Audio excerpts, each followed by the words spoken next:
Alright guys, welcome back to another update. Thank you guys for tuning in. Let's see what we got here. Right now guys, basically all we're doing is we're closing out this game. Literally 48 points away from me and the coalition winning this game. This was a very long and well fought game. Well, I won't even say long because I've been on maps that have been very much a lot longer than this. So this was a good, I think, 3 months that we took to get to this point. A lot of twists and turns, a lot of plot twists.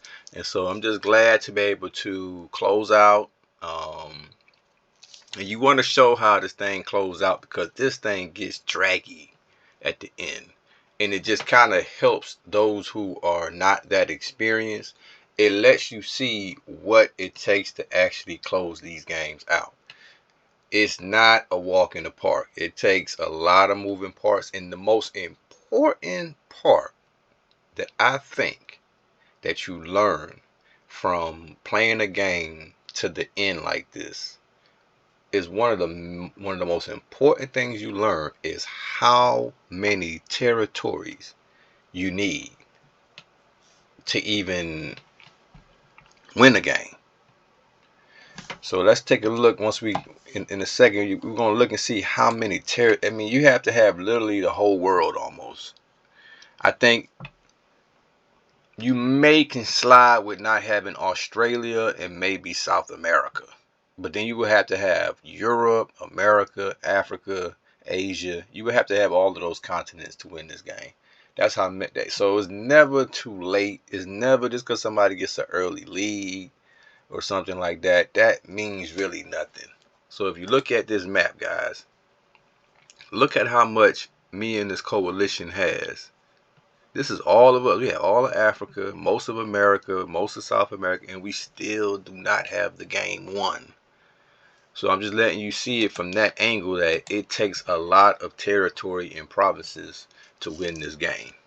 We're still 48 points away, and we pretty much got the whole map. So just because somebody get all of Asia or all of Africa and they think they're on top, that never really means anything because they have to get so many more territories. They got to expand and split their troops up and get in the water. So you got to consider all those things when you think about people that get very powerful early. That doesn't mean they're going to be powerful for the remainder of the game. So I just wanted to throw that out there as a little piece of jewel for those who stuck with this map to the end up to this point. I think that's one of the biggest things you could take away is that it's a long game. It's a long game, and you know, never quit. So I'm just busting through Karen's territory still. I'm just spreading my airplanes out, as you can see, just letting them sit and patrol and kill the enemy off. As you can see, Western Cape is coming through. So we just, you know, this is what closing out the map looks like. Still got more airplanes coming. Guys, I was ready for war, wasn't I? Check it out. Still got more airplanes coming. So, and I think another thing that's important at this stage, guys, is still while I got all this. If you remember, guys, I had almost $20 million. I had, where do you think I spent it? Because what else you want to do when you get to this part of the game is you want to build your economy. Never stop building your economy because the economy helps with your ratings. It helps with your global rankings and everything else. So when you get a big lead and you know you got the game, do not stop building. Do not stop using your resources. Like I'm trying to build as many troops as I can right now because that benefits me as far as my rankings in my army. You get ranked based on how large your army is, how many workshops you can build, how many tanks you can build, how many enemies you can kill. All of that counts.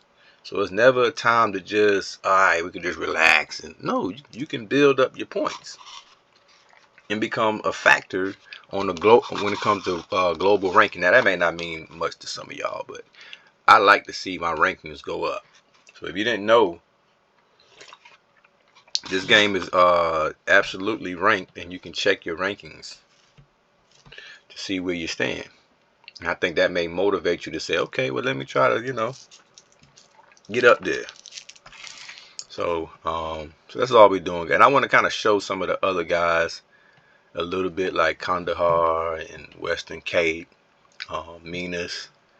So we want to show a little bit of what's going on in different parts of the map as it closes out.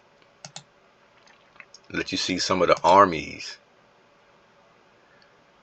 And I'm writing a note to let everybody know, you know, just how I feel about the map and whatnot.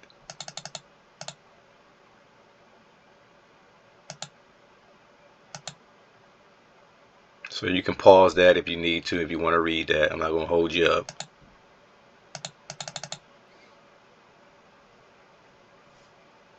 All right, and that's that, guys. So I'll catch you on the next video. I'm just moving kind of quick so you guys can get this map. And I got another map coming up. Stay tuned. It's off the chain. I mean, I can't wait that's why I'm just running through this one, because this one is pretty much over with. So I want you guys to get the conclusion of this one, and then we're going to follow right back up with the new map. Okay? So till next time, I'll see you guys later.